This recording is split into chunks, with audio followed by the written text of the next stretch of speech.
পরিবেশ উপযোগী নয় এমন গাছে ভরে গেছে রাজধানী ঢাকা। দেশি গাছ কেটে অনেক জায়গায় লাগানো হয়েছে শোভাবর্ধনকারী গাছ। তাই তীব্র তাপপ্রবাহ থেকে বাঁচতে রাজধানীতে গাছের ছায়া খুঁজতে হচ্ছে নগরবাসীকে। চলমান তাপপ্রবাহে বিপর্যস্ত জনজীবন। তীব্র তাপপ্রবাহ এখন রূপ নিয়েছে অতি তীব্র তাপপ্রবাহে। ঢাকার তাপমাত্রা ছাড়িয়েছে 40 ডিগ্রি সেলসিয়াস। গরমে একটু স্বস্তি পেতে কেউ কেউ আশ্রয় নেন গাছের ছায়ায়, কিন্তু রাজধানীতে সেই গাছের ছায়া যেন দুর্লভ। কারণ অনেক স্থানে কেটে ফেলা হয়েছে ছায়া দেবার মতো গাছ, আর পরিবেশ উপযোগী নয় এমন গাছে ভরে আছে রাজধানী।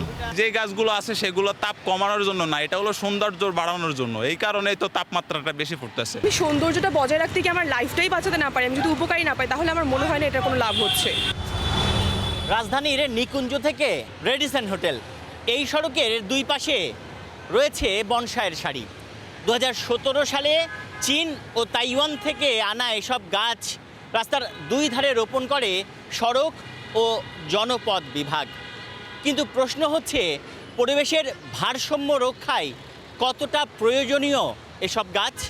এমন গাছ লাগাতে হবে যেটা থেকে আমরা প্রপার অক্সিজেন পাবো এবং যেটা থেকে অনেক বাতাস আসবে, মানুষ গাছের নিচে বসতে পারবে। এরকম ছোট ছোট ফ্লাওয়ারের গাছ লাগানোর তো কোনো ফায়দা নাই। দেশীয় বৃক্ষ যেগুলো আছে সেগুলো দিয়ে আমাদের এই রাস্তাঘাট বলেন, খালি জায়গা বলেন, সেগুলো সাজানো দরকার।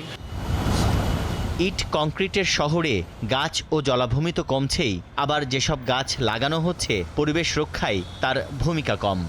এখন শুধুমাত্র বিদেশি গাছ দিয়ে যদি আমি হিট কমানোর জন্য কাবাদ দিই, তাহলে আবার পরিবেশের যে ভারসাম্যহীনতা সেখানে আবার বিরাজ করবে।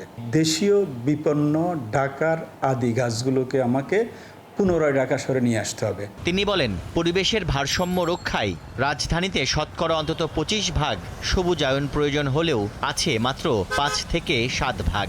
তাই ক্রমবর্ধমান তাপপ্রবাহ থেকে বাঁচতে গাছ রোপণের বিকল্প নেই। তানভীর খন্দকার, দীপ্ত সংবাদ, ঢাকা।